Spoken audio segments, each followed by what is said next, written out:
All right, everybody. Welcome to another episode of the Safe Extreme Cast here on Game Wisdom, where some of the art and science of games. I am trying to pay attention here as I change the text styling, so let me know everything looks good for the people watching. But for this week, my co-host and I, we're going to be talking about ARPG design. So, are you ready for this one, Sharky? As ready as I'm going to ever be.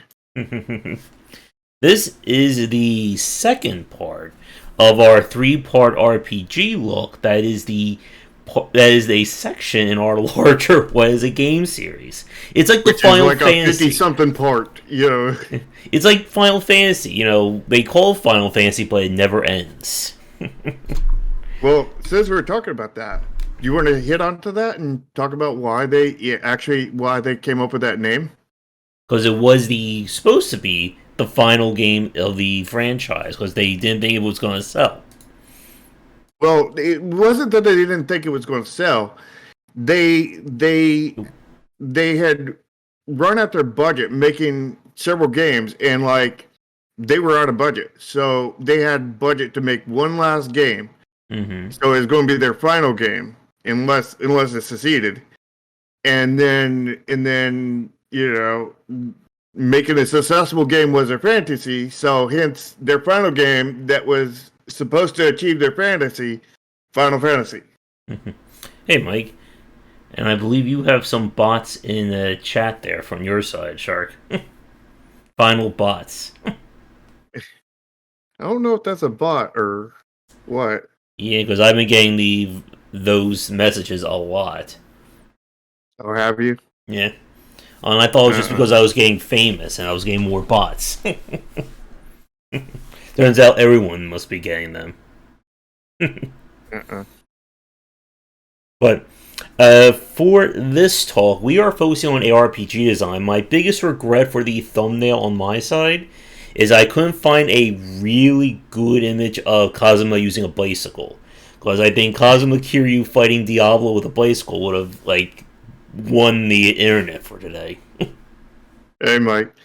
And yeah, I have no regrets on my thumbnail. I got a really good image of what's her name from Tales of Berseria.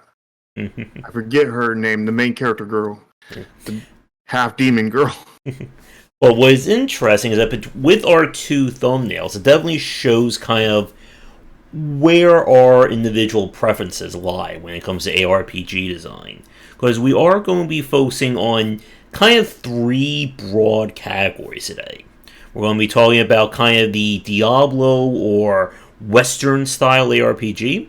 We're going to be talking about the Tales of series when it comes to kind of the JRPG side of things. And then there's going to be a lot more details of, but yeah. And we're going to kind of look at the games that don't quite fit any category. Stuff like Yakuza, Monster Hunter, and I'm sure you guys watching either live or recorded will probably come up with some other examples. So, yeah. Excuse me. We'll start out with the originator of the name. The ARPG was originally came from, the JRPG style, just like the RPG style, in the last one, because what happened is basically they had a traditional RPG, that people now refer to as JRPG, incorrectly, and then they replaced the turn-based combat with a action-based combat. Hence, they called it an action RPG. And then later on, Diablo ended up taking onto that name, and which I would say is, I would say it's not an action RPG, more of a Diablo-like, kind of thing. And Yakuza and I think they could be more closely. I think they're more closely fit to the traditional normal action RPG, but they're still kind of off on their own section, kind of thing. They're far closer to the normal meaning than Diablo is, kind of thing. But we have another case of basically the genre being stolen away, and It's Mhm. and it's on all the games I like. All my favorite Mm. genres are the ones that are getting stolen. You know, none of the other genres. I mean, when are we going to have somebody steal the first person shooter genre, and just it's like some kind of puzzle game or something. It's a first person shooter, Okay. and it's like some kind of like puzzle like game. Thorn's question: what is the hardest game to define? What game is right on the line? That is a really good question because there are a lot of very weird or very different takes on it. Like we could talk about something like Victor Vran that feels more like an action game, but has those RPG elements. There's a Warhammer Mortar that we were talking about earlier. Um, hmm. I think you talked about the one most uh off hardest to define last night, which was the Monster Hunter. Mm-hmm.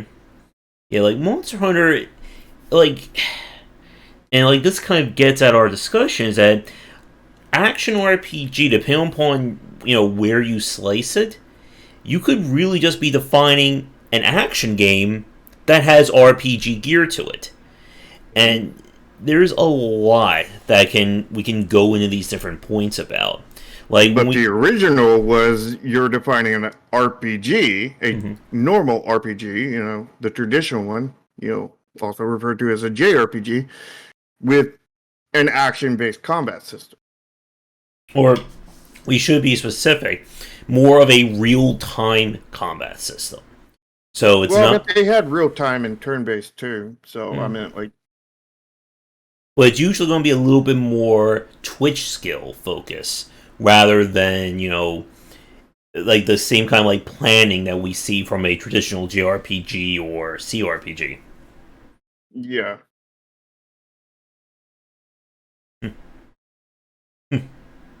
Yeah, I don't think Cyberpunk is in any of these categories. I think that's more open world. Yeah, and we have CRPGs, yeah, like Fallout again. Like I think we mentioned 1 second. We talked about Fallout in the last cast, and it's less an RPG and more of a first person shooter with some RPG elements to it.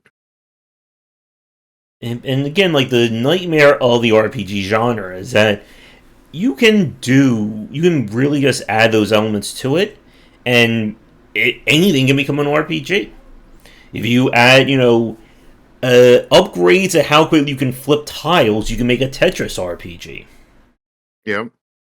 Technically, Mm-hmm. I mean, technically, I mean, Call of Duty's been using Oh, my RPG voice is for dying. their game, just because they have a level system for for your character and like upgradable equipment or something like that. And that's doesn't make it an RPG, but like everybody's has stolen the RPG tag from the original, and now you don't see hardly any actual RPGs, by the original standpoint. But we're not talking about RPGs today. We're talking about that was last week. Yeah.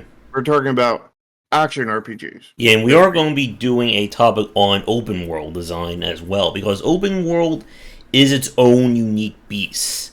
Well, it does mm, borrow, well, the open world design is very similar to horror, that it's kind of like a thematic or kind of a style rather than, horror in terms of mechanics. But yeah, there are lots of open world games that have borrowed action elements, RPG, driving, flying, whatever. yeah, and we're also not going to be talking about um, tactical RPGs or strategy RPGs today because that will be next week. Mm-hmm. Yeah, So, Diablo is more action than RPG. That's the reason why that's another kind of thing where it's no, it's really easy to define RPG. I mean, we defined it last week, and it is the traditional RPGs is what people call JRPGs. So if you can define JRPGs, you can define what RPG is because that's what it is. So, for like I said at the start, like I am not as familiar with JRPG, ARPG style games. So, what are some notable examples of it? Well, some notable examples of the traditional ARPGs is number one, Star Ocean. Star Ocean, made by the same people who made Final Fantasy, kind of thing. Squaresoft slash Enix now. Um, and other notable ones. Uh, one that happened to have Disney characters on it. Any hints from chat? What ARPG had Disney characters in it? Josh, do you know? No, never heard of it. Well, chat's bowling on that. Another one would be the Tales of series, which is not exactly a parallel, but it's very parallel in a lot of senses to the Trails series. Yep, Kingdom Hearts. Tales and Trails. Yeah. So here's a question for you, because we were having this discussion last night, and I'm going to throw it to the chat as well. What do you consider the Valkyrie Profile series to be? Is that, more JRPG, or is it more ARPG style? Well, it's definitely not ARPG. Mm-hmm. When I looked at it, the combat looked like it was turn based. May have been active turn based. I don't know. Couldn't tell from what I've seen of it. But then it had this platformer slash action game format where you were running around. When you have it was very segmented, I guess you would say. You can have an action RPG that is segmented, and they often are, but not to the same degree, kind of thing. Usually what happens in an action RPG is when you get into a counter, you're either straight off fighting them, or it takes you into a small arena kind of thing where you have enough space to run around for probably about you could probably run from one side to the other in probably about 15-20 seconds kind of thing, and then you're doing battle in there. Now, some other notable action RPGs would be the Hack series, which was a really good one. And go ahead. I was about to say, Dark Cloud, I think, would probably fit into the action RPG side as well. Probably. I didn't play it, but it's definitely on the either traditional RPG or action RPG. I know it's one of those two. So if it had an action-based combat system, then yeah, it would be definitely the RPG, action RPG. I thought Final Fantasy 15 was a road trip simulator. Final Fantasy, the thing about Final Fantasy 15 and all of the ones after 10, they're not traditional RPGs. They're also not action RPGs. They're either American RPGs, MMOs, or single player MMOs. In the case of 12, it would be a single player MMO. 11 and 14, I think it was MMOs. 13 and 15 would be American RPGs. That we talked about last week. That would be your Skyrims and stuff like that. And I'm starting to see some offering on my side, but fortunately I am recording this, so just in case, but it definitely looks like I'll be having to make a RPG quest to call Comcast when I'm tomorrow when I have some free time. So I think the big thing about kind of what separates the JRPG of the RPG side, we need to come with a better tagline for this, but is that when we talk about JRPGs, that's not easy to say very quickly. There is not really action RPG.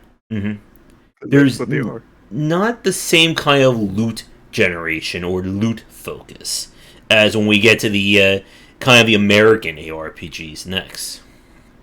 Yeah. I would just call that the Diablo-likes, honestly. Because I feel like there is not enough things similar to them between them to even be called the same name, you know. They are very, very different. And I mean, there's not very much RPG like in Diablo kind of thing. Like, I love Diablo 2. Like, I love it with a passion, but like, it's random gen loot, and random gen loot is not an RPG. I mean, pretty much no RPG has random gen loot. They have set crates, you know, with set items kind of thing, you know. So that's not RPG, you know. I mean, leveling system, but everything has a leveling system now. So, like, you can't even define that as RPG. So, like, what is RPG about a Diablo like game? You know, like, there's nothing specific RPG like on it. It is really the only there's really nothing RPG about it. It's very Diablo. Oh man! So what you guys are telling me is that when I get to game design deep dive RPG, it's going to be just a nightmare of genre definitions. Oh yeah, yeah. Thanks to, you know, people, you know, ruining the genres, because you're gonna have, like, you know, you're gonna have to define RPG three different ways. You're gonna have to define, you know, action RPGs in three different ways. You're gonna have to then define tactical and strategy RPGs in a few ways, kind of thing. But the thing you'll notice in between them is that the traditional RPGs, the action RPGs, and the, you know, traditional action RPGs and the traditional tactical RPGs, those three all line up and make perfect sense. Everything else is just scattered, you know, like it's like you can draw a line straight through these three things, but everything else is like shotgun sprayed across the wall. You know, it's very, very different. And like, how is this like these? You know? Yeah, and to make sure I get the name right. X Just Hamid's question about Dark Souls could be considered an RPG. Yeah, we kept like the Dark Souls genre. Like I feel, or Dark Souls itself, or Souls like. I don't know. Like I feel like they're more actiony than they are RPG. Yeah, there's nothing really.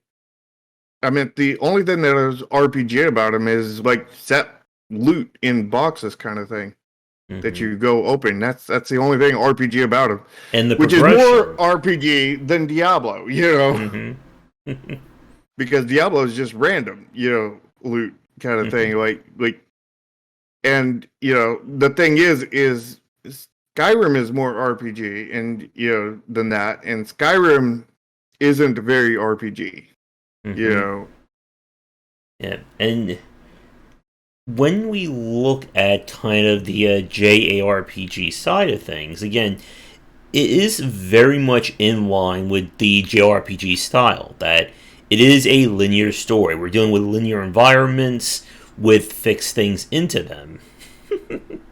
And when you look at tactical RPGs, you know, that nobody really stole the name of, you know, for the most part, you know, they line up straight with those two. Why isn't it J tactical RPGs? You know, and you know, X like just Hamid just like really through this whole for loop Souls games feel like Metroidvanias with leveling. Like the whole adding a J to it just really gets on my nerve, because like here's the thing. Is now that people have started doing that kind of thing, it provides even a whole nother level of confusion to the whole mess kind of thing. And on top of that, it now has people saying, if it's not from Japan, then it's not a JRPG kind of thing. So if you were to, you know, make a, you know, a what would be classified as a JRPG to some people kind of thing, and you were to make it in America kind of thing, or in Africa or any other country that is not Japan, then you're not a action RPG. You're not a RPG, and you're not an RPG. You're not Mm-hmm. an RPG. You're not a JRPG. You're a game that doesn't exist. Mm-hmm. At that point, How, because like it becomes this almost racism thing, and it's like, oh my god, like, oh god, somebody needs to smack some sense into somebody. let's add first person shooting to Monster Hunter, and then it will be a first person ARPG JRPG boss rush style game. That is true, Mr. Elrude. Not from Japan is still less restrictive. Oh yeah, when we did traditional roguelikes, that's gonna be a fun one. Or that was a fun when we did that one in terms of what exactly is considered a traditional roguelike. I haven't played Grandia, Mike, but I it might be an action RPG. I've heard of it, I have too, but I but haven't played it. yeah. And again, like for people who are new, thank you, Ahmad. For people who are new, like the whole JRPG side of things is where I really have somewhat of a blind spot. I played a lot of the early ones in the 90s, then I got tired of it, and then I kind of came back when I found the Shin Megami Tensei, and that's kind of like where my style is. Although I did play Xenoblade Chronicles, and as you were talking about last night, that would be another. Xenoblade is another action-based Mm-hmm. action RPG. Mm-hmm. I really like Xenoblade Chronicles. Yes, Didn't so play do the I. second one though. Yeah, the second one nowhere near as good. Mm-hmm. Like I enjoy it, but it's not the same kind of game because they're going for a bot apparently in chat. Mm-hmm. And besides the bot they're going for in chat is they're going for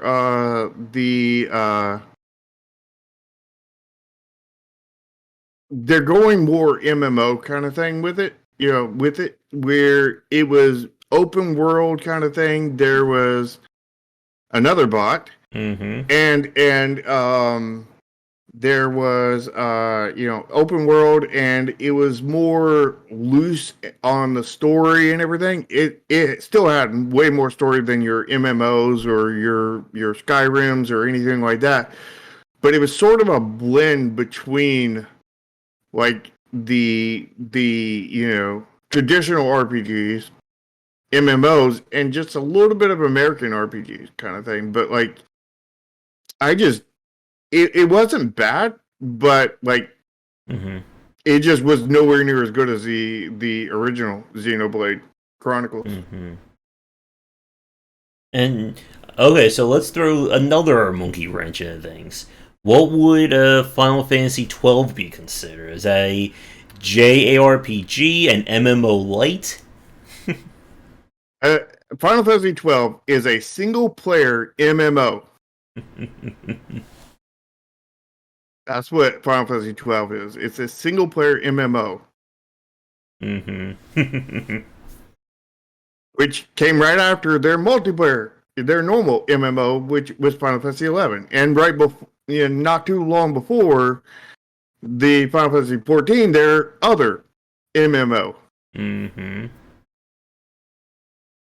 So I almost read that as JAMO. It is Jambo, but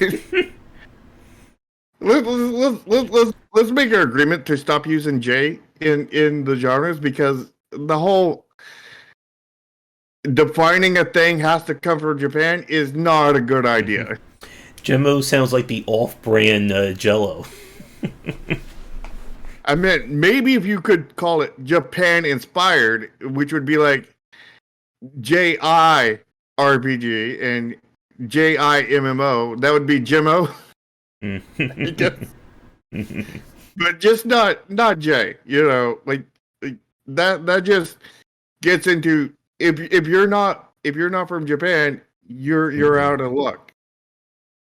Black Desert would be an MMO.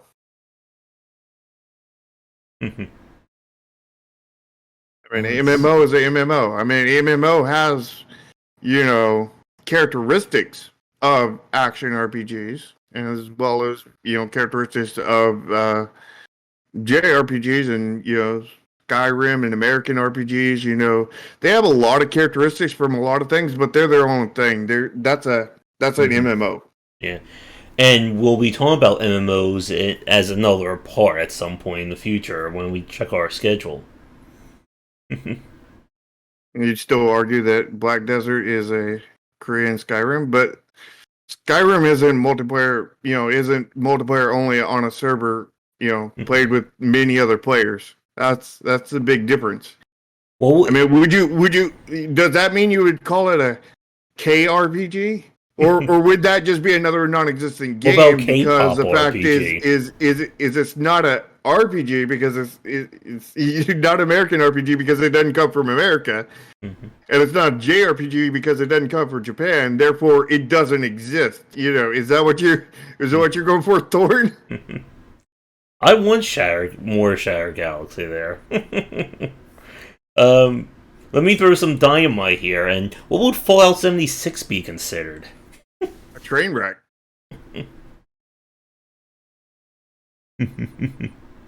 And of course, there is Guild Wars that also has its own unique designs. But Guild Wars is an MMO, isn't it? Yeah, but it's definitely more on the action side. Mm-hmm. K-pop jam. There we go. There's part 4, K-pop RPG.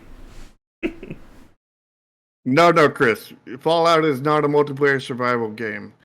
Fallout is a multi train wreck, survivor train wreck. But is there anything else regarding JRPG design that makes it distinctive, or do we want to move on to the Diablo-likes, or what's considered the standard ARPG? Well, this is the standard ARPG. The standard ARPG would be the what you would refer to as a J, because but a lot of things that comes from your traditional RPGs, also known as JRPGs, to people who decide to mess it up, and they share a lot of the things where they have varying systems across every one of them. Everyone feels like a very different, mechanically different game kind of thing. They're all very different. Like, all the magic systems are different, all the combats are different, skills, all kinds of different things are just very varied across them kind of thing. And but the real only like set in stone difference between an action RPG and a traditional RPG, the Japanese variety on both, but that's the traditionals, would be that it was the action-based combat rather than the turn-based combat. That's really all there is that is set in stone different, because everything else varies, but they have similar systems that vary, kind of thing, across it. Mm-hmm. I have not finished any of the Phantasy Star games, Chris. I haven't either. Maybe the only technical one be I played a whole lot of Phantasy Star Online back on my Dreamcast with my dial-up modem for all the youngsters watching this. What is a dial-up modem? L. So it's Diablo? Yep.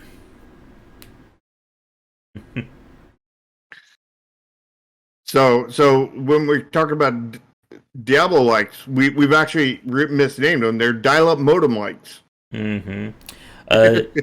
To address Hamid's question, what we consider the role-playing, I think what we kind of distinguish is that you are playing as a character. Like, you are either, like we're talking about from the JRPG side or traditional, you are basically inhabiting this character in this world. Your, clouds, squalls, what was it? All the characters from the original, from the other Final Fantasy games. Or if we're talking about these from the CRPG side, you are literally creating your party, and you're building, what classes they're on be, what are their traits, what are their stats. Like, there is an actual character that you are either building or you're inhabiting. Mm-hmm. And Mike asked, is Zelda an ARPG?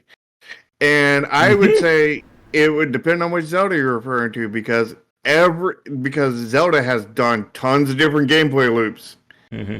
Like you have like the Zelda 1 would be an action game with RPG elements kind of thing, which would probably put it in the action RPG, but just barely. It's more action.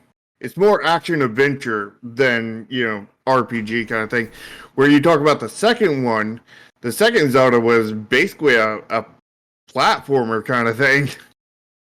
An action platformer kind of thing. Where yeah, go ahead. And then the third one kind of became more of like an open world or quasi open world style. And then I think a lot of people just consider Zelda to be action adventure games these days. And then Zelda's as a franchise has been all over the place. They've never. I mean, they've been more consistent in more recent days, but over their history, they have never been consistent. They have been different genres across the ways, kind of thing. So, like, you can't define Zelda as a whole as any one genre. Mm-hmm. And to Mr. Elwood's question about how Craig Carter played the Divinity Original Sin, I did not play that one. I have Divinity 2. Tomo suggested I pick it up to try it, and I have yet to install it. So I don't have Isn't Divinity supposed to be like a Souls-like? No. I believe Divinity is more CRPG. And I've heard, like, at least Tomo told me, it's like considered like the most representative of what people called CRPGs. I did try Pillars of Eternity, and I failed horribly at that one. Yeah, that's what I heard. Let's see. Yeah, if it was a hack and slash. Action adventure would probably be the best overall tag for it, Mike, but it's not again a 100% solid tag. And we'll get to Curious Mike's question probably in the next few minutes when we switch gears to ARPGs. Let me see what Chris was saying. So we switch gears from ARPGs to ARPGs? That's good too. I have not played the Wasteland game that came out. I've heard good things about it, but at the same time, as we were talking about last week in terms of traditional RPGs or traditional CRPGs, they're not my favorite genre to play. Yeah, I don't like the American RPGs or the CRPGs. I love the traditional / JRPGs. And I love the traditional / JRPG action RPGs. And I do like Diablo-likes, but I don't have a phone, so yeah, I'm stuck with Diablo 2. The original Diablo 2, and some other games like Path of Exile and Victor Brand, and because I don't have a phone. Do you have a phone? I do. And I think that may be a good segue into talking more about the ARPG side of things. And the ARPG side of the ARPGs? So, Diablo-likes, or what most people, or the general consumer, considers to be ARPGs, comes with a whole lot of its own unique elements. And, let's see, like mentions... Oh yeah, of course, Chris. Just put likes to everything. What about a Metroidvania like? Because the Metroidvania wasn't confusing enough for people. And then we need to put lights on it too, on everything too. What about a light rogue like light diet Yeah. like? Maybe what we call it is, instead of a Diablo-like, we'll call it a Diablo of Exiles. Like the Metrovania, the Diablo of Exile. But when we, again, we like Chris said in our Metroidvania video, we have to do a Igavania talk at some point. But with the American style ARPG, would that be the AARPG? I think it would just be the Diablo of Exiles. To make things a little bit easier, and just so I don't have to keep saying ARPG for the next 20 minutes, I'm just going to call them Diablo-likes for right now. But the Diablo-likes, and of course the original Diablo, yeah, exactly, USA RPG. But that sounds like that health insurance one. What is the health insurance one? USAARP or something? Yeah, the one for the armed services. AARP. Yeah. it's USARRP, I think, which is almost the exact same letters. There we go. We are, just like in an RPG, we are going completely off the rails and going off the main path for this week's show, aren't we? By the end of this cast, we'll be saving the world. Or doing a cooking mini game. We'll be saving the world while doing a cooking mini game. And a sing along like in the Kingdom Hearts games. There we go. Hi, Leona. But Diablo-likes. Leona. Maybe. Where is Grinding Gears based out of? Because we have to make sure that everything is regional. So you have your USA RPGs, you have to have your South Africa RPGs, SA RPGs, Brazilian RPGs. You gotta have your Canada RPGs. What would that be? The AYE, RPGs? The Australia RPGs. The A RPGs. Alright, so New Zealand RPGs. NZ RPG. But but to somewhat get Twitter RPGs, which would be horrible to play. But to get somewhat back on track, the idea behind the original Diablo was to combine several different aspects of gameplay. So they wanted to make an RPG, but at the same time they didn't want to make a turn-based. They want to make it more of a Twitch-based skill.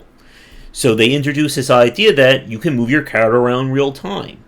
And things such as, dodging and avoiding hits, it really comes down to, if the enemy is here and I'm right here, let me just move over here and I'm dodging those attacks. And I like that kind of dodging. I hate the dodge when they attach it to a button. And from there, they also want to introduce elements of replayability. And this is where, Chris is really going to get me started on that topic in a few minutes. But this is where we began to see kind of the roguelike-ishness, that was not easy to say, be integrated into Diablo-likes. The areas were procedurally generated. With this concept, of course, is that you're going to keep going to this dungeon, so we don't want you to get bored doing the same map each time. So we're going to shuffle it up. And then begin probably the thing that has defined Diablo-likes the most, and that is the concept of loot generation, or commonly known as the loot table. And the loot table is one of those systems that I can see both loving and hating it at the same time.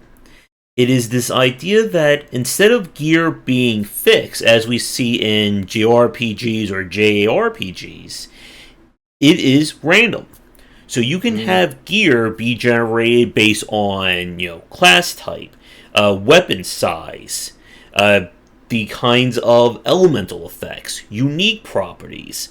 Let's not forget when you get, ancient and set items that have their own exclusive modifiers. And the idea, of course, is that you are creating your own unique character and then trying to find the gear to match that. If I'm building a, dash heavy fire based assassin and you're dropping ice or lightning weapons that are very slow, that means nothing to me. And something you said made me think about the genre that would be closer to Diablo than RPG or action RPG, an action roguelike, because it has nothing. It has literally nothing in common with an RPG, and it has an action based combat system with roguelike, a lot of roguelike stuff. I mean, why is it called an action RPG when it's more of an action roguelike? I mean, that would make more sense, kind of thing. That would make way more sense, but it's definitely not an RPG. And the proc gen has become instrumental in Diablo-likes. This idea, again, that the loot generation really becomes a secondary form of progression. The other progression system, of course, is leveling up, giving your character new skills. And this has taken on, in Borderlands, the FPS, would that be the FPS US ARPG? I don't know. But Borderlands is more just an FPS with, elements of other games. Or they call it a role-playing shooter. So we can have RPSs now thrown in. I mean, Borderlands is closer to a looter shooter. But the character classes have gone through a lot of very different changes as Diablo-likes and ARPGs have tried to evolve in different ways. You have games where characters are very much hard-coded. In Diablo, sorceress, assassin, necromancer, druid. Those are 4 completely different skill trees. And none of their skills will ever be shown somewhere else. You then, of course, have the Path of Exile, Grim Dawn route, or, even older than that, Titan Quest, where you can build a character, or actually, Path of Exile will probably be the more advanced version. In the Titan Quest Grim Dawn example, I choose, my masteries, and the masteries themselves come together to create a class. So if I want to be a warrior, necromancer, archer, wizard, healing, summoner, range, stealth character, it all depends on what masteries I choose. And then the Path of Exile route is essentially, here's this massive skill tree or perk tree, and the character classes are occupied different points on it. And then you can go wherever the heck you want. So if you want to take your witch, who's supposed to be a spellcaster, and slowly but surely go to 2-handed weapons and heavy armor, you can do that. Is it the most optimal way of playing? Probably not.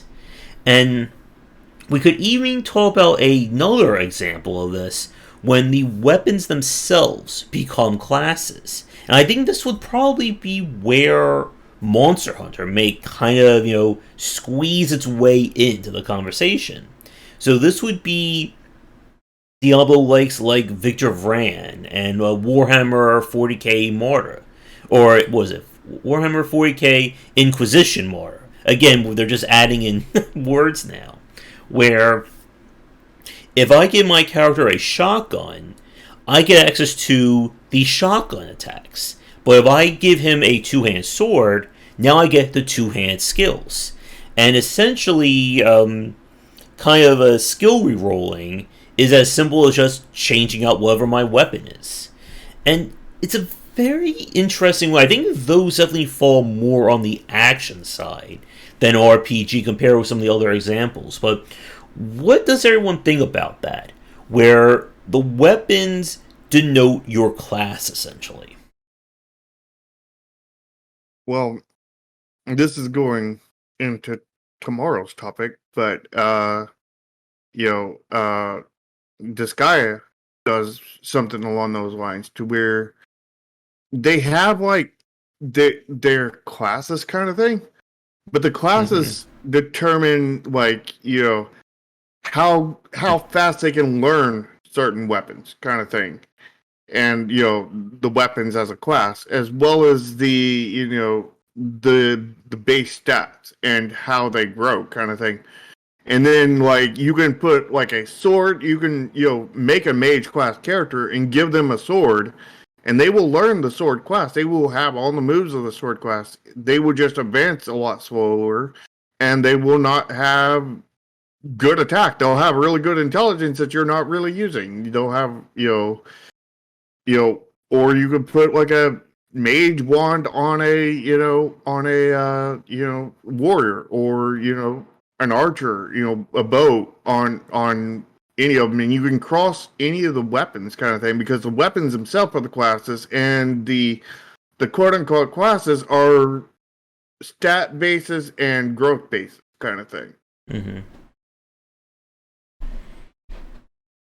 I did not play a New World, but as another tangent, I just remembered another series that would probably be in the JRPG side. Ni no Kuni, if you play that one. Probably. It's definitely either traditional action RPG or traditional RPG. One of the two. Thank you, Chris, for that question. Only if you get a double jump. Remember, it's not Metroidvania if you don't get a double jump power. But yeah, we have seen like 2D style games have gone the Diablo-like style, or even they could have even gone like the JARPG style as well, where you have fixed drops and fixed gear. Like, here's a question: where would Salt and Sanctuary fall in on all this? I don't know. I haven't played it. Because it's one part of a Souls-like, but it features fixed classes and fixed drops like in an RPG. And there is movement tech, but it's not as robust in the same way as a Hollow Knight. And it sounds like a Souls-like with Metrovania aspect to it. And wow, the bots are out. Oh yes, they are. I wonder why bots are posting in chat. That makes Don't no sense. know. There is light Metroidvania in Soul and Sanctuary. You do get a wall jump. You do get I don't remember you get a dash. I don't think you get double jump in Soul and Sanctuary. Oh, you get like the ability to reverse gravity, and then you're walking on ceilings. So it's definitely more action platformy than some of the other examples. It's also hard as heck, as anyone who's played it can attest to. But well, does that make it Kaizo instead of platformer? No, because Kaizo-like. you can certainly do different ways of skipping areas and avoiding jumps as well. But it's probably more of a unicorn death simulator. And if anyone who's played the game will know what I'm talking about there. Oh, there's another bot. If we got $1 for every bot we squash, I think we would be set right now. No, that would infinitely times the income I make from these. Because it would go from 0 to like what, $3-4? I'd be in the money at that point. There you go. That's 300 times infinite more. That's 300 infinities more than what I got I get right now. It does And I think I would agree with you, Elder, that it does have more Metroidvania aspects to it because you are limited based on movement tech as opposed to stacked, I can't kill this enemy because I don't have a strong enough sword. It's more, I can move on to this next area because I unlock the ability to do a wall jump back there or make invisible platforms visible. Mm-hmm. Now, going back to is making invisible platforms visible, is that safe for stream? maybe. But going back to, I think it was other Mike's question from earlier about why loot generation is such a big deal, it's definitely a way of trying to have those roguelike aspects to it. This idea that you don't necessarily know what you're going to get. And I think if we saw a Diablo-like that is 100% fixed, I think would just be a very boring game to play. What does everyone think about that? Do you think a Diablo-like could work if it was 100% linear? Fixed maps, fixed loot, fixed progression? Nope. Yeah. I think that would be very boring. Because a lot of the things I do in there is manage my equipment. Like there's if everything's set and things are, clearly better than other things, then it's like, I would never have an inventory problem, Of course. And I would just be like, throw away these weapons, instantly, there would be no, let's see what this monster drops kind of thing, there would be no point in even any of that, even monsters dropping something, like there would just be no point in a lot of stuff in there. You may have to hit the live button, Chris. I've seen that happen sometimes, like when there's lag or any issues, that it may not fully update what's going on there. And let's see. And with Dreamscaper, it did have like random, like the world itself was random, but the problem again was it didn't feel like there was enough variance. And with the kind of Diablo-likes and what we saw with this side, the variance again comes in with the gear. That it is fundamentally different, or it should be fundamentally different, if you're using a two-handed battle axe versus a little tiny dagger, or if you have a drone launcher versus a chainsaw sword in an Inquisitor.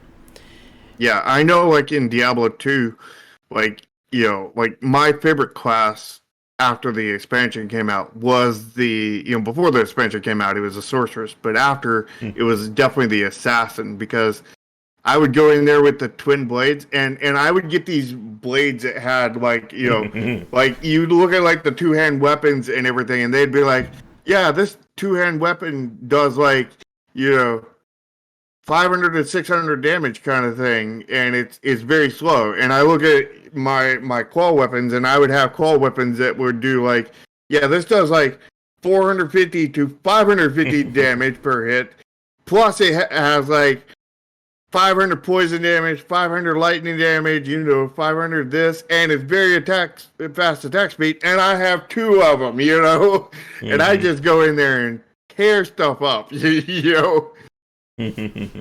I would just, I would really min-max those weapons, and, like, my armor to a lot of the point did not matter, because, I would just plow through them, because, like, I'm just doing, like, my DPS is like 40 or 50 times higher than what the two-handed weapons are doing. And with, like, even the really good ones. And, like, to Chris's point about Grim Dawn, like, the maps are very, very, very basic about having, like some elements of randomization. Like, if you remember in the first zone, or in the first act, there's a point where either the row will be blocked and you go left, or it won't be blocked and you go right. But the developers, I think, really pushed the loot generation and the class system above the world itself. Like, if you're playing Grim Dawn, just like with Titan Quest, it really comes down to making sure everything synergizes. If you're using fire damage, you want fire skills, you want items that boost fire damage, and if you try to be like that jack of all trades style, you're just never going to be able to keep up with the enemies. Yeah. Somebody mentioned it's wiped off the chat their name, but about the if that's a balance issue from what I was saying. Not really. That's more of me breaking the game issue, because like it's like the way I did it was like Diablo will occasionally drop weapons that are one higher tier than what you're currently on, kind of thing. So I would have that one higher tier on both weapons, kind of thing, and I was comparing it to a normal tier of the two-handed battle axe, kind of thing, the current tier, because that's all I've seen of them. And like also on top of that, I'm considering a max one of the best battle axes I've seen. I'm not going through and collecting them, and the those one higher tier weapons I had, like I had thousands upon thousands of them, and it was a process of elimination, seeding through thousands of them, buying them, selling them, magically imbuing them, putting slots in them, putting all my best gems in them, all kinds of other stuff, like just, completely enhancing and shaking through like thousands and thousands of them, where like the battle axes, it was just like, I got one, I'll pick it up and sell it away, like there wasn't much to that kind of thing. And it, because it takes so much inventory space, it was also often the thing that got thrown out, because I didn't, to save room for more stuff that I could sell for more value, kind of thing. And that's the other thing that separates probably JRPGs from Diablo-likes. Inventory Tetris. The game that never ends. Everything separates it, because there's literally nothing the same except for leveling characters. I mean, there's nothing similar to them. There's a lot of similarities to an action RPG, though, and a Diablo-like. But there's basically nothing similar between a... I think the thing that I find, like, going back to what Chris was saying earlier about, like, not seeing, like, too much evolution in ARPGs or Diablo-likes, one of the things that I really liked about Victor Vran was it had a lot more in terms of movement tech in it.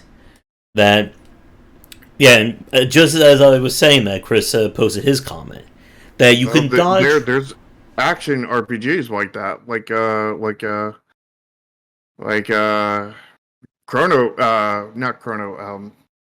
Xenoblade Chronicles. Xenoblade Chronicles had pretty good action-based systems.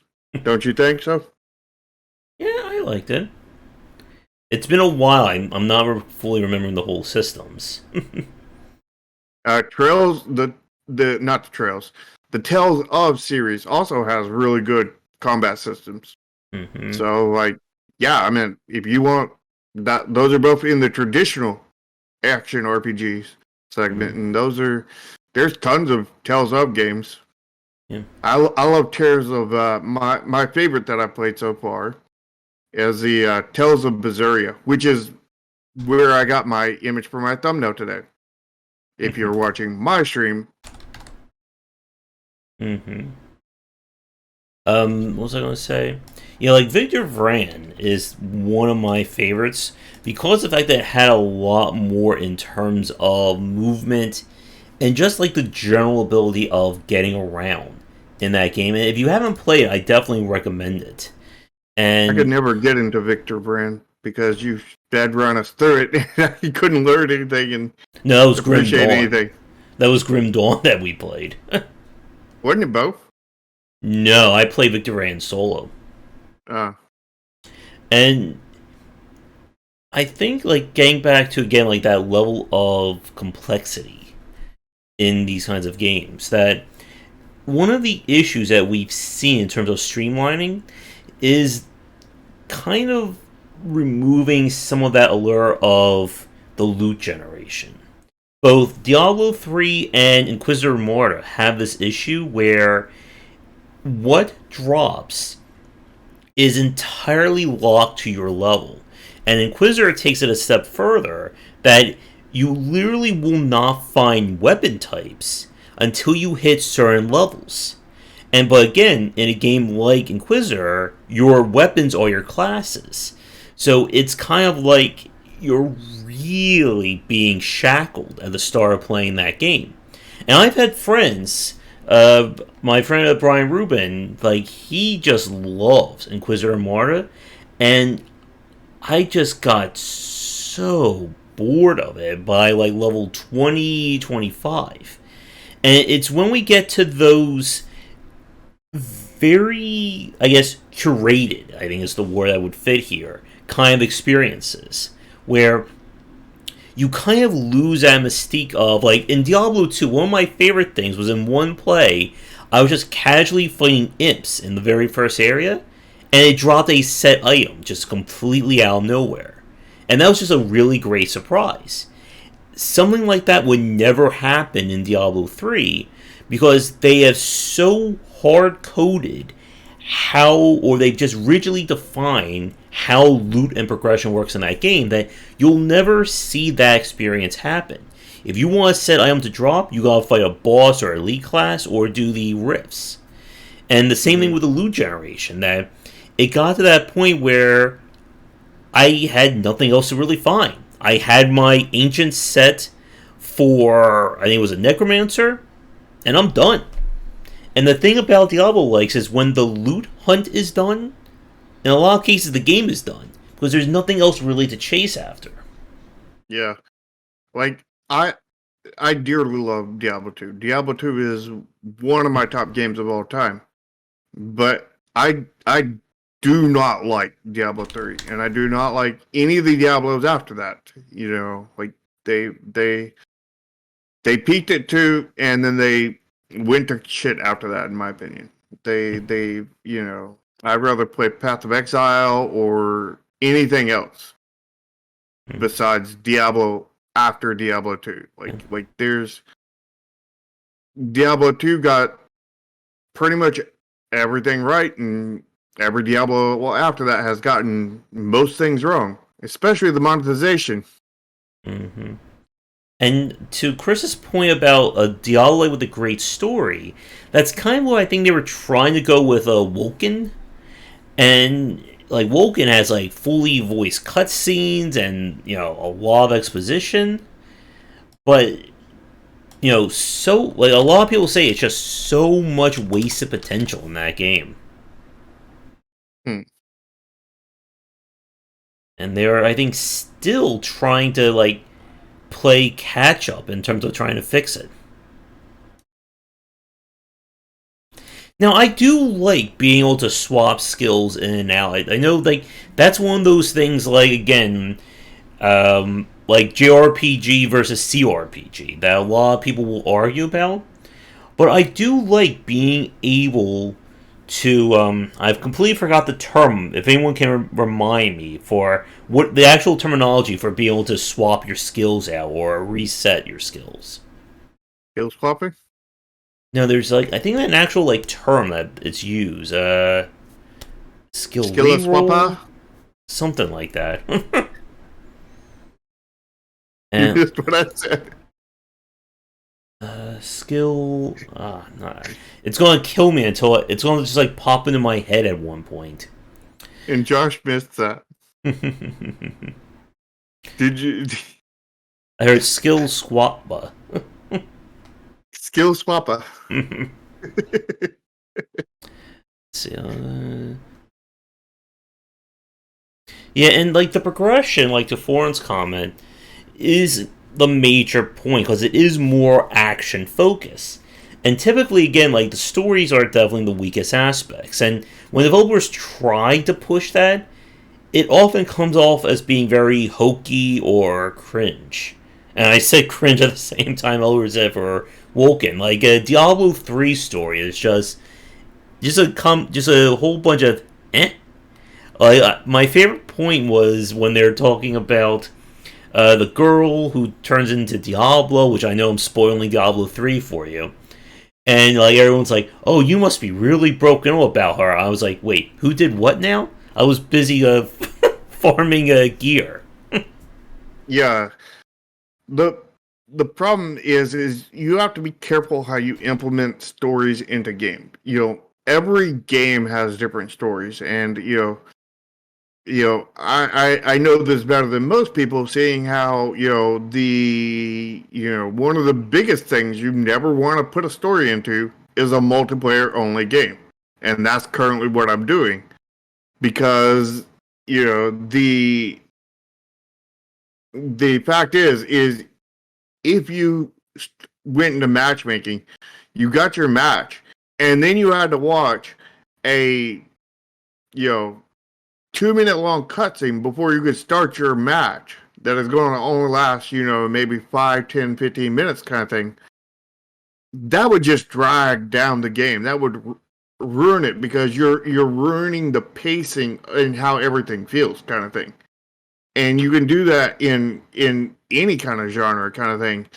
The traditional RPGs, since they are slow to begin with kind of thing, you can pop in cutscenes all the time kind of thing, and just it's no issue at all. You do that to a heavy action game, you're going to have some problems, especially if they're long cutscenes. And basically everything has to be built for the game. You can't just do what some other genre does and plop it in there. And with my multiplayer only CCG kind of thing, what I'm doing with it is the cutscenes are going into the times when you're already going to be waiting, or when you're slow, like during matchmaking, you're already waiting during that point. So why not enjoy a cutscene rather than being bored out of your mind watching a little circle go around in circles kind of thing? It's also on profiles and like other, it's in the tutorial, and it's in these places where it does not get in the way kind of thing. Because the last thing you want to do is have the story get in the way of the gameplay. Mm-hmm.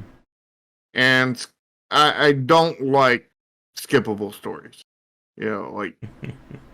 That's just like you can skip part of the game. I mean, that's almost the same thing as skipping skippable tutorials. It's a no-go.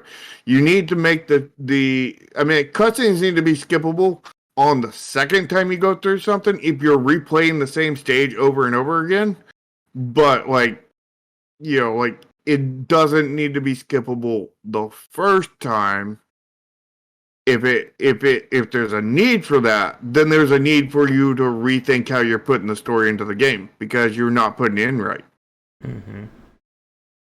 Because there shouldn't ever be a need to put a skippable in there on the first time, because if there is a need for that, and I'm getting a weird smell, if there is a need for that, then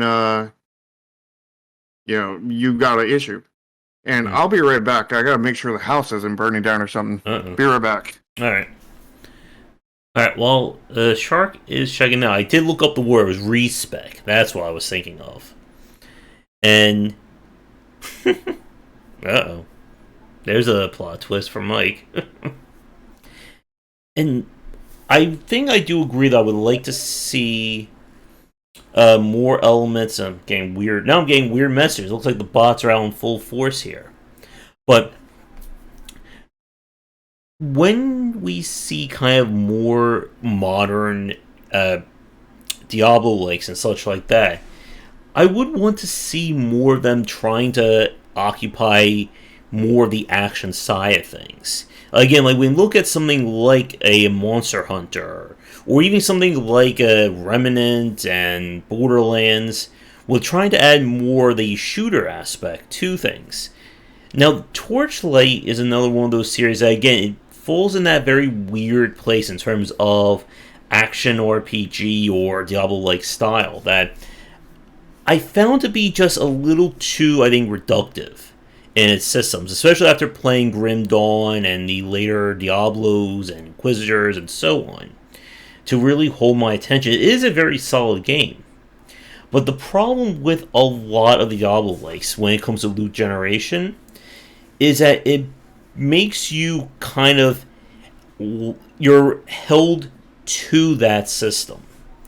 As in, I can, perfectly spec my character skill-wise, but if I'm a gun base, if I'm a dual-wielding gunner in Grim Dawn or Torchlight or whatever, and nothing but swords are dropping, I'm screwed. Even if they are really great swords and they're amazing weapons.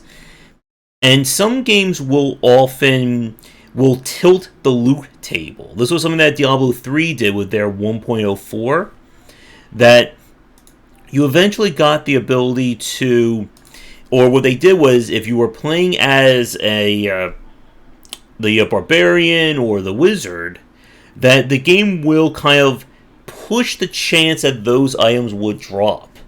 As opposed to, if I'm a necromancer and I really want a weapon that drops for +3 barbarian skills. I'm back. All right. And turns out my mom is burning stuff in the kitchen. Oh, good. Which, with the airflow in this house, makes that air come right up, and it goes right up the stairs, right past my air conditioner intake, and then gets sucked up into it, and then distributed right into my room. Which is freaking fantastic. Yep. And you have to be very mindful, again, of how loot generation works. If you're trying to build a Diablo-like, if it's too rigid, then it becomes a very boring system. If it's too wide, then the player could fight and not get rewards. And that was the other point that happened with the very first version of Diablo 3, where you can kill a boss or you can get an epic item drop, but because the stat disparity or the stat range was so wide, the chance of that item actually being good is far lower. So you could find an epic level weapon, but it could roll, the lowest possible side for what it could get, and it's worse than your actual common weapon. Yeah. And, hopping off of that and slightly into next week's discussion with this Gaia kind of thing, I like the way they did it to where weapons had tiers kind of thing, like 1 through 40, 41, depending on which weapon it was kind of thing. And basically each tier had the exact same stats. There was nothing randomly generated about it kind of thing. The difference is they would have different residents on there, anywhere between 1 to, most of them had 1 to 3, but, you could have some of them that could have up to 13 kind of thing. And then inside of each of those, each resident was random kind of thing, where this resident would add to attack power, this one would add to SP, this one added to, intelligence, and it would, there's 14 stats it could add to. And not only was that, but how many residents were in that resident. So, could be, +1, kind of thing, just one resident. It could be, 500 residents. It could be any number of them, Well, residents are actually, basically there's an item world where basically residents reside. And they're basically monsters / creatures that are in your weapon kind of thing. So basically it's like having, living entities inside your weapon. And if you went into the item world and you beat them, you would then capture them And once you captured a resident, then you could grab it and take it and move it to any other item, kind of thing. So you could, go into item that you could care less about, like a healing potion that gives you plus 10 when health when you have like 500 billion health at this point. But inside that resident, there's inside of that item is a resident that gives you plus 20% EXP. So you can go in there and grab that resident, capture it, and move it over to an item that you actually care about. Put it on your sword or your armor or whatever, and whoever gets that armor or weapon or whatever that you put it on gets 20% more EXP, kind of thing, or has like 500 more attack power or whatever it is. And if you had, I just told you that it's a basically a monster or creature inside of your item. But we are getting off topic, I think, for our chat this week. But it is a form of this loot generation kind of thing, and I do like that system. But I think with that, we are about an hour and a half in. Let's move on to the third and final point, and that is kind of like the games that really don't occupy any real side of things. So this will be the Yakuzas, the Monster Hunters, etc. And these games, I think, in a way, they really become their own kind of subgenre for their kind of design, wouldn't you say? Yeah, I mean, I wouldn't say they're subgenre, because a genre would mean that there's more than one of them, kind of thing. And I don't mean more than one of the same exact, sequels. I mean more than one of that type of game, kind of thing. Because like you can't have just one game with sequels and have it be a genre, kind of thing. Yeah. But like, I mean, when the first Souls-like came out, kind of thing, there wasn't a Souls-like genre, kind of thing. It was after other people started making Souls-like games, and there became different IPs, kind of thing. That's when it became a genre. But Monster Hunter and Yakuza could become a genre, their own genres. But right now, they're pretty much kind of solo. Yeah, Monster Hunter, again, like, it's so much focus on the kind of boss rush or boss fights, kind of like Shadow of the Colossus. But it does have very much a lot of RPG elements in terms of what gear you wear, what passives that work with it. But it is also very much a loot hunt. But it is a loot hunt with fixed gear. And of course, you're looking for whatever your respective class is. And again, like going back to what we were talking about with Victor Vran and Marta, that your weapons very well define your class. If you're using the hunting horn, that is very different from using the club or the two-handed sword or the sword that turns into a lance or the axe that turns into a blade or the transforming weapons. What about the 8-handed sword? I'm sure that'll be in the new one too, because they like to Final Fantasy. It's technically already in Monster Hunter. They're just wielding it with two hands. I want the whip gun. Just like whip bullets at people. Whip it good. Or whip it gun. Yep. And these games really become very much an Alright, over. See you later. These games really become an amalgamation of different designs. Like with Yakuza, they've gone for it's a kind of open world style game, but then you have to fight random encounters. But then those random encounters are actual action based fights. And then again with like a Dragon, they just replace the action based fights with just turn based combat.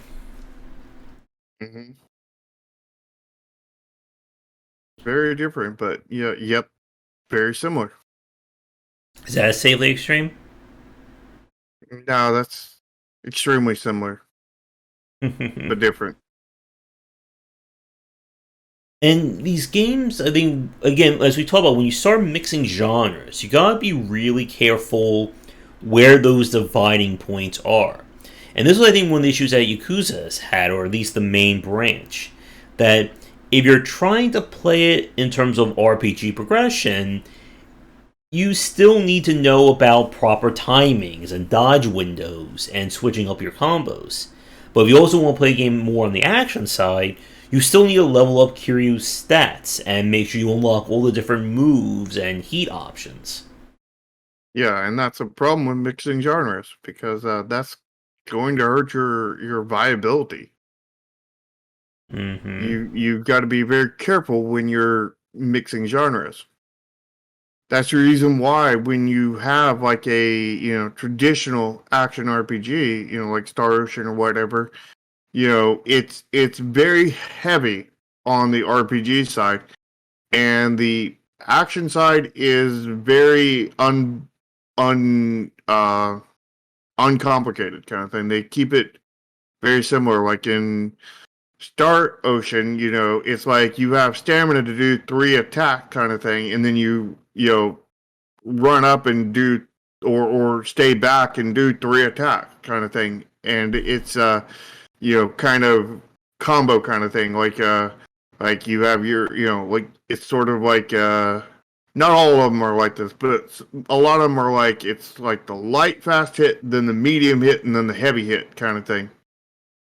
Like you would have like maybe with an archer character, arrow like triple arrow, and then like arrow fury, kind of thing, out of your 3 attacks, and it's very lax, and then you don't have a dodge button or anything, and you're just moving out of the way, and the only thing you have to time is getting waiting for your bars to come up kind of thing, where like and we're like in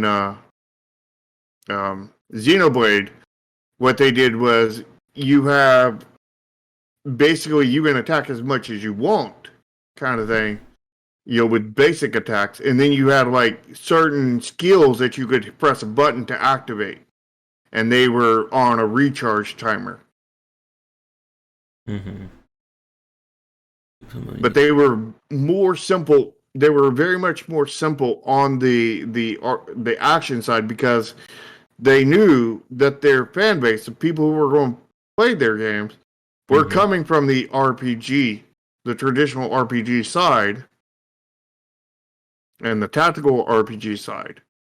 So they didn't want to alienate their customer. And, that's kind of the problem with Yakuza. Yakuza alienates both sides, essentially. Which is probably part of the reason why that game hasn't completely blown up. To Chris's comment, yeah, it's kind of hard. Like, I can think of really great action design, but like I'm sure people would argue like the Witcher series in terms of good action, good RPG, and good narrative, but I could just never get into them.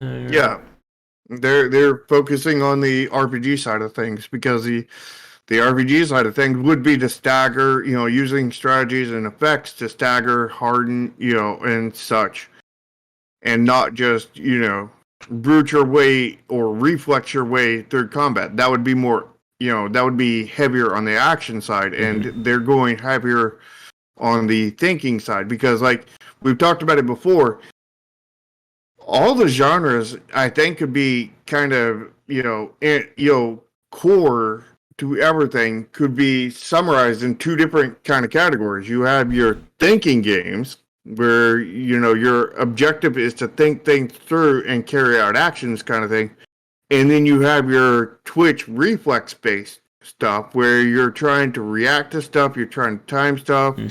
Your platformers, your Souls-likes, first-person shooters would all fall into the action Twitch-based. Your, traditional RPGs, your traditional action RPGs, tactical RPGs, strategy games, 4X games, Those would all fall into the thinking games, and you know, it's you can have a game that straddles that line, but Mm-hmm. what you really want to avoid is not one that straddles the line, but one that's on really both sides of that line. Because when you're on both sides of that line, rather than kind of straddling it, then you're alienating both people. Because the action people, a lot of them don't like the turn based the thinking stuff, and a lot of the thinking people stuff don't like the action based stuff, which I think has been the downfall of many games. When they've gone too far over it. Mm-hmm. And you got to know your audience, and I am very much a person on the I like the thinking side. I do play some games on the action side, but I am primarily on the thinking side of things. I'm more on the action side. And I think Yeah. that's again why stuff like The Witcher and the Skyrims and games like that never really appealed to me. Is that the Those action, are on the line. yeah, but those games typically have very basic in terms of the action or reactive side or twitch skills. And they're And very basic on the mm-hmm, RPG side, yeah, so they're basic on both sides. mm-hmm, So they're not appealing to either one of them. mm-hmm. But somehow that's a successful game, and I Yeah. don't understand that. But It hits that very weird point that just resonates with people. Like, to Chris's comment about like all three working together, we could maybe stretch it and include like the recent God of War game. But the combat in that one also felt kind of off to me. And it did run into that situation, as you just said, that you're just repeating the same strategy. So what we need is basically a Dark Souls of War Oblo. but that would be all action side. Approach every enemy. It's very hard to if not impossible to correctly combine both the thinking side and the action side. And when I say the thinking side and the action side, I'm talking about the extremes kind of thing. Mm-hmm. You know, like Something has to because give. Like yeah, you can't have your Baldur's Gate and your Devil May Cry. Those two just aren't compatible. yeah. Mm-hmm. Yeah, there we go. And some first person shooting too. Let's just put it all in. Why don't you combine a Souls like and a traditional turn based RPG? Mm-hmm. That'd be a great combo, right? And yeah, that won't alienate both fan bases. Baldur May Cry. There you go. Trademark that quick before BioWare takes it. And again, like this is the issue. Like when we talk about something like Anthem, that people really, I think, discount how hard it is to make these different designs work in harmony. Like we're not just talking about making an action game or making an RPG, but when you're combining the two, you need to have very involved, very well done progression, but at the same time, it needs to feel good in your hands. You need to Hmm. think as much about the gunplay as you do the role play. And the problem that, again, like when we looked at the post-mortem from Anthem, is that BioWare is not an action game developer. They don't have that background. And you can put as many choices in that you think will matter as you can, but if it's not enjoyable to fight and move around and do different tactics, nobody else is going to care about it. Hmm. Yeah, it's And very hard to combine genres and not completely screw things up. that could be on my side, Chris, because I'm noticing it here as well. And I think I'm going to have to give Comcast a call when we're done with our stream today. Yeah, I'm not seeing anything on my side. Mm-hmm. Yeah, I'm going to have to check this out. Yeah.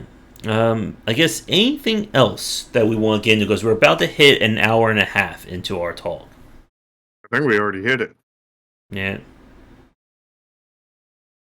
Uh, not really, other than just, there is so much genre confusion when it comes to anything around the RPG space. I mean, the least confusion part will be in the next episode on tactical RPGs and strategy RPGs and whatnot.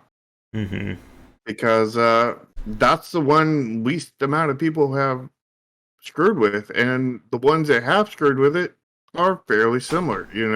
Mm-hmm. Like your XCOM is definitely not your same as your Final Fantasy Tactics kind of thing or your Disgaea kind of thing, but Mm-hmm. they're all within the realm of all having a lot of things similar kind of thing. Where you look at your your traditional action RPG, with your Star Oceans kind of thing, and then you look at your Diablos, and like there's nothing the same between them. There is not a Mm-hmm. single thing that is the same besides like they have leveling, Mm-hmm. and you also look at like like there's more the same between like a traditional action RPG and like a Monster Hunter or Mm-hmm. traditional RPG in Yakuza.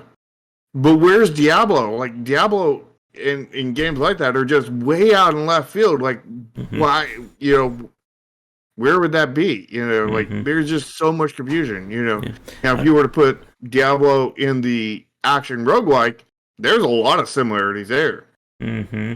tons of them. But there's not basically any with traditional RPGs. So like, Mm-hmm. and same goes with between like Skyrim and like a traditional RPG like Final Fantasy X. Mm-hmm. There's Yeah. hardly anything similar between them. There's just massive confusion, massive confusion in between the two. Mm-hmm. Yeah. And my stream is definitely acting very weird right now.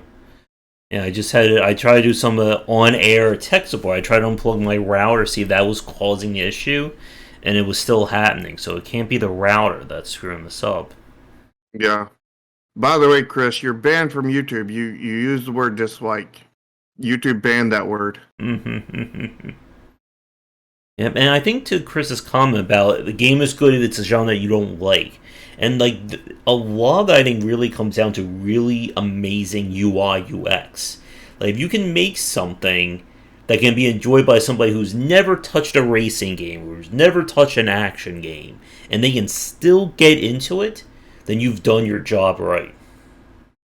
I don't think UI and UX is necessarily the the end all be all kind of thing, but like it does work wonders because Mm-hmm. like that's what I did with my last game Chromasia because Mm-hmm. like I worked so hard on that UI UX and the onboarding on there to where I had people that hated turn-based games and hated RPGs come in and play my game and really enjoyed it kind of thing, and they're like, okay, I really enjoyed that, and UI and UX will take you a long ways, but it's not going to take you all the way, kind of thing. But it will take you a long ways, and I do think it is absolutely key for that. And Mm-hmm. like UX design, more than anything, UX design because UX design is referring to how the UI is works. The UI itself Mm-hmm. is just art. It's just aesthetics. But Yeah. UX is determining how the UI works, and the UX designer is also the Mm-hmm. one that does the onboarding kind of thing. So Mm-hmm. like the UX designer is just such an important role. It's almost as important as the game designer kind of thing. And the UX Mm-hmm. designer and the game designer definitely have to work close together. You know, Mm-hmm. and since I'm both, I work closely with myself. But do you have arguments with yourself? All the time. Do Stop you saying that. do you dance with yourself as well? Yes. There you go.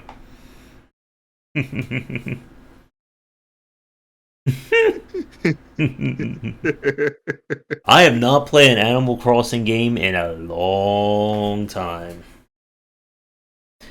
Yeah, uh, and I guess to kind of wrap up these points, because I actually have to go and I have a lot of videos to make. I gotta catch up after my guys with Trayvon yesterday. But when we talk about action or Diablo-likes and stuff along these lines, it is whenever we're mixing these kinds of systems, it is a lot harder to get that balance right. Because if you remember in the original Diablo 3, they tried to justify that if you're like here to an enemy, the enemy starts his attack and I move over here, the attack still counts. And of course they lie and say it had to do with latency. But then of course that was magically fixed in patch 1.04. And you have to be very mindful of how these systems intersect with each other. Because like we've said, like it's hard to find a game that has really amazing action, really in-depth RPG systems and mechanics, and also has an amazing story. And I can't think of a game that hits all three of those. Can you? no, because if they ever came out, they would probably fail and nobody would hear about it because you're not appealing to the right audience. You're appealing to two different. You're basically half-assing it to two different audiences. Yeah. And it's like it's basically just like some of those old games that were here's a really good stealth game. Now here's a racing card section. Now here's the FPS section, and now here's the horror section, and it's like you could just see the churn there in your as each mode changed, just like dropping massive percentages kind of thing. And the reason why you can't, it's very hard, if not impossible, to mix the extremes is because you'll get extreme drop off right from the start because you're both extremes right at the start. Yeah. And not so much fight. Again, it's about kind of the audience that you're trying to build for those games. That if somebody wants to play Devil May Cry, at the same time they don't want to have to, deal with heavy RPG systems that stop them from doing all of Dante's cool moves. But conversely, if someone wants to play an in-depth RPG, they don't want to have to worry about iframes and, proper timings on reposes and parrying. Nope. Now you could, in a way, I could see even using like approachability or accessibility features to try and smooth out those points. Like if you were not interested in the RPG systems, you could maybe turn something on that gives you double or triple leveling, or just auto, upgrade your character. Just as you could turn something on that gives you more parrying windows, more iframes, and things along those lines. But I don't think you'd want to double your level, and that sounds like it's a grindy game. no, I mean giving the player just double like, experience. I wouldn't even double experience because I mean again that sounds like grind, and you really want to avoid grind. For the most part, I would think it'd be more like you tell you instead of getting to make a custom class or something kind of thing, you just select a default class and then it has a set path that it grows on. You know what I mean? Mm-hmm. Like you pick that you want to be a mage kind of thing. So then it sets you on a straight path and just auto get you skills and everything rather than here's a mage with like 5 billion forks here of progression kind of thing. Which way do you want to go kind of thing?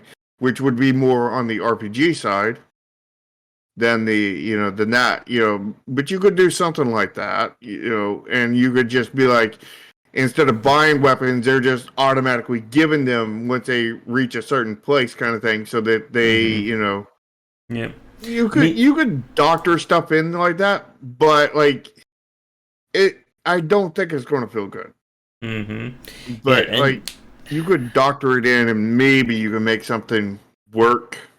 But you're going to really see everybody using the accessibility options at that point, mm-hmm. because they're either going to be using the accessibility options to basically delete the a lot of the action side of the combat, the game, or they're going to be one to Mm-hmm. delete a lot of the RPG side of things, which at that point, aren't you just better off making an action game on one hand and a RPG on the other hand, or whatever? Mm-hmm. Chris, did you ever play Dragon's Dogma by any chance? Because that's another very like one-off style game. It's one part actions, one part open worlds, one part RPG. And there are people who love Dragon's Dogma, but again, it just did not click for me. But I love Monster Hunter. And it is, again, very hard when you're combining systems that have very, I think, specific tells to them together like this.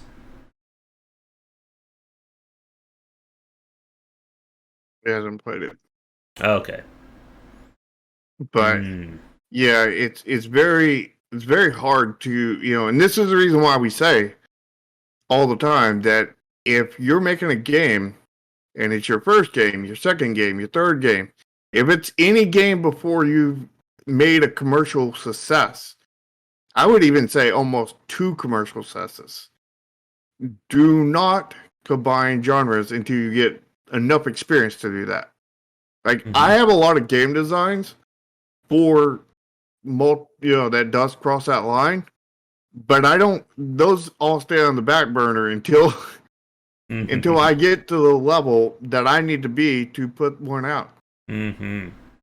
So, I think with that, let us wrap things up because apparently I got work and Comcast and all kinds of other things to do as soon as we're done here.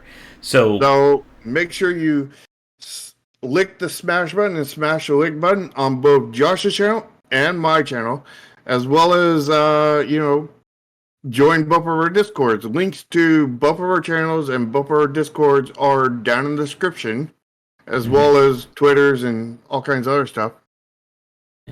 Is I can't see because it kind of scroll up on my side. Is that Mike asking that? Yeah, Mike says, before you guys go off topic, but what are your thoughts on Playdate Handheld by Panic? That's the kind of It's a like yellow portable. OG Game Boy with the crank on the side. That's I have the no idea what that is. that is the handheld indie game, right? Or the indie device, right? Playdate is I have over. no idea. I mean, it looks. Is I mean, there it an looks indie kind of developer cute. making Game Boy hardware? Is it an I don't know. emulator? What is it? Hmm. It is indie. Yeah. We've established that point.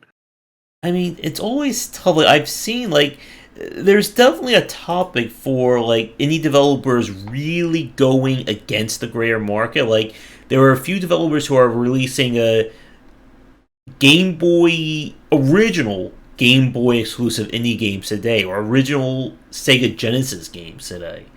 And while I respect that, I just don't know if they're really building something that's market viable. They're building something very niche that is, I mean, if you're the it has only. this.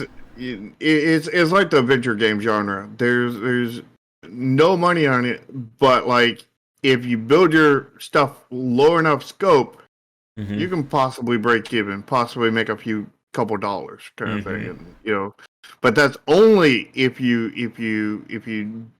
do everything right, including keeping your scope down low, Mhm. and yeah, it's it's a lot easier to get known. It's a lot easier to Mhm. get the proper exposure, because like not very many people do that kind of thing. But Mhm. the market is just so small, and you have to keep your scope right. You got to and you've got to make still a good game within that scope, a good enough game. Yep.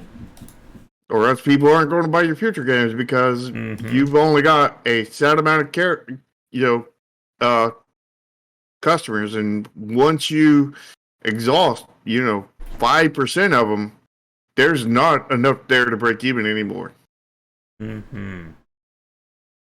So with that, let's end things here.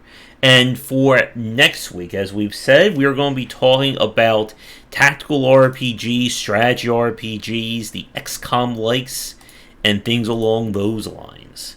So be sure to stay tuned for that one. Should be interesting. And will we get to talk about the Chromasia-likes? Maybe.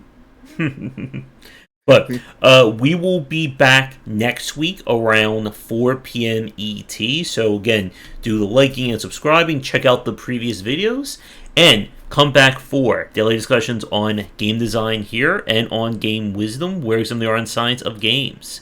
Until next time, everybody, take care.